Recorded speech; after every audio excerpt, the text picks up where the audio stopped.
这是翼龙宝宝第一次尝试飞行，可面对万丈悬崖，它迟疑了。而身后的另一只幼崽勇敢地迈出了第一步，紧接着一只又一只的翼龙宝宝跟上了它的脚步。终于，它也鼓足勇气，张开翅膀，一跃而下，加入了这场初次翱翔的体验。他们这次的目的地不是海滩，而是要飞往更远处的雾林。但是这场旅途也充斥着危险，因为与他们同行的还有巴巴里翼龙，这是强大的掠食性翼龙，主要以鱼类为食。当然，对于捕食幼崽的机会，他们也不会错过。而通过这样的历练，幼崽们也学会了如何躲避攻击的诀窍。但同样，他们要付出学习的代价，因为提前迫降而坠落在翼龙群中的幼崽，却成为了其他成年翼龙的猎物。只有少数的幼崽能够离开峭壁来到避难所。而在接下来的5年中，森林将成为他们的家。等到他们成年，就可以加入翼龙群，在广袤的海洋中捕食。而那些一辈子都在海上捕鱼的海洋动物，出于某种特殊目的，偶尔也会来到海岸上。就比如这些蛇颈龙，它们是一种巨大的海洋爬行生物，身长可以达到9米。通常蛇颈龙幼崽会和他们的妈妈一起度过一段时间，直到妈妈生下下一胎。每到这个季节，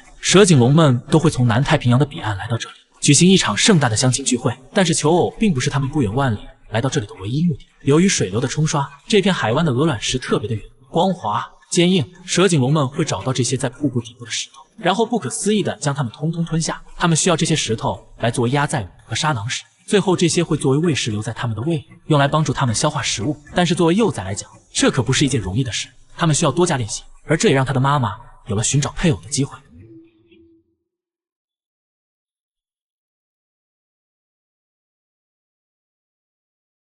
当小蛇颈龙成功学会后，它们会吞下尽可能多的鹅卵石，但是等到它们长大后，它们会再次来到这里。而现在，它是时候和妈妈一起去海里觅食了，这是它迈向成年的最重要环节。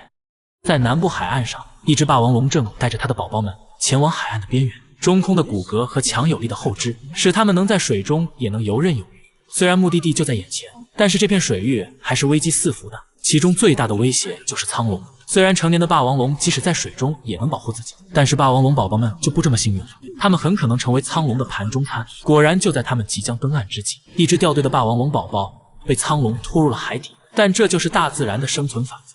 霸王龙一窝大约15只幼崽，只有1/3才能存活下来。现在这只成年霸王龙仅存的4只幼崽，依然将面临巨大的挑战。它们来到新的环境，首先面临的就是食物的问题。好在刚上岸，他们就发现了一只海龟的尸体。成年霸王龙顶翻了它，想要打开海龟的腹部，从而享受900多公斤的龟肉大餐。但是他并不打算和幼崽们分享，因为是时候让他们学会自己狩猎了。幼崽们看着荒瘠的海滩，陷入了窘境。不过很快就迎来了转机，现在正是小海龟破壳的季节，它们要冲破沙滩进入海里，这给了霸王龙宝宝们练习捕猎的机会。小海龟成为了他们首个狩猎目标。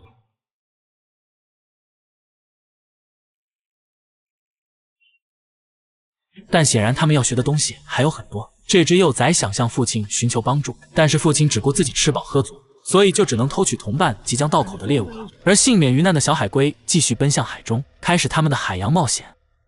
在史前6600年的地球，随着海平面的不断上升，无数的岛屿也随之淹没，形成浅滩后，这里成为了海绵，隔离和珊瑚的家园。它们充分利用阳光和生长在它们组织内的藻类合作，并收集洋流中漂浮的食物微粒，从而疯狂的生长，包裹在坚硬的岩石上。但是这块岩石显得格外的光滑，而这也成了海洋捕食者的家园。这只珊瑚礁鱼误入这处危险之地，好在缓缓游来的霍夫曼苍龙不是过来用餐的，而是来洗澡的。苍龙是一种巨型蜥蜴，拥有蜥蜴一样分叉的舌头。到了交配的季节，它们会形成彩色的表皮，现在就是褪去旧皮的时候了。它很享受搓澡的时刻，鱼虾对于它来说是最合适的搓澡工。但是这片祥和被这个不速之客打破了。另外一只年轻的苍龙想要争夺这块领地，它们开始在水中撕咬起来。年长的苍龙占据体型的优势，但是年轻的一方拥有更灵活的身手。这样的情况下，他们必将拼得你死我活。显然，年长的苍龙拥有更丰富的作战经验、战斗的间隙。他还伸出水面呼吸了一口空气，然后俯冲到水下，一口咬住了对方，将其拖下深水区，试图将他淹死。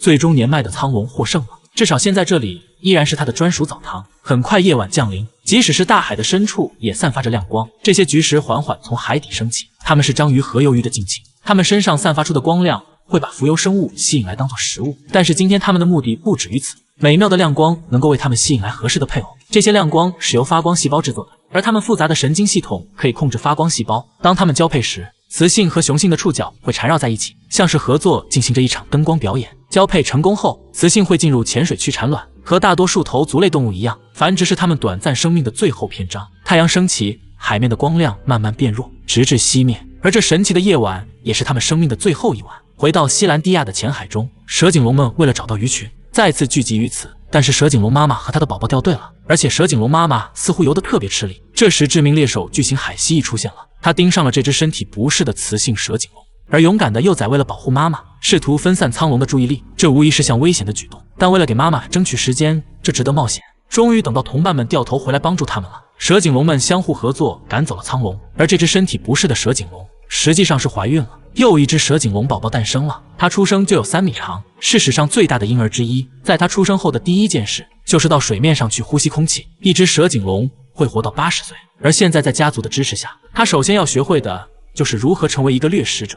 在史前星球上最荒凉的地方之一，即将上演一场不同寻常的聚会。这些身高约26米、重达40吨的怪兽，是隶属于泰坦巨龙的无畏巨龙。这些巨龙来到这里的唯一原因就是寻找配偶，他们会通过特殊的方式来向雌性展示自己。在他们中空的颈骨上连接着一系列的伸缩囊，能使脖子上奇怪的咽喉气囊膨胀。这样的求偶表演会使他们吸引来更多的雌性关注。这只雄性无畏巨龙持续2周占据了 C 位，而现在它将迎来新的挑战者。这场对决也成为了聚会的焦点。挑战者面对霸主丝毫没有望而却步，战斗一触即发。这是一场力量与耐力的对决，他们都试图将对方击倒。挑战者利用拇指上的利爪像匕首一样刺入对方的身体，并用牙齿撕咬其皮肤，最终就往倒下了。挑战者成为了新的霸主，其他的无畏巨龙也都仰头表示臣服。现在星王站在舞台的中央，宣示着属于他的时代即将来临。而对于某些无畏巨龙而言，失败的代价是非常高的。而生活在亚洲荒漠的生物，它们的生存却如履薄冰。在这里，夏天的气温可以达到60摄氏度。这只小蜥蜴正在为自己的下顿饭而发愁。一只飞过的苍蝇成为了它的狩猎目标，而今天对于它来讲是个幸运日。追逐苍蝇的同时，它发现了一具巨大的伊森龙尸体，但这并不是属于它的独享晚餐，因为边上正栖息着一只特暴龙。它们是沙漠中相当于霸王龙的存在，以至于其他生物都不敢靠近这具尸体。卑微的小蜥蜴只好继续追逐它的苍蝇了，但是可怜的它却碰到了迅猛龙。迅猛龙可以说是小蜥蜴们的噩梦，而且它们通常成群进行狩猎。不过这只迅猛龙惊动了午休的特暴龙，幸好它拥有敏捷的身手，逃过了特暴龙的巨口。起床的特暴龙们离开了这片区域，而早就虎视眈眈的翼龙们总算可以享受这场尸体盛宴了。可对于小蜥蜴来讲，机会早就已经失去了。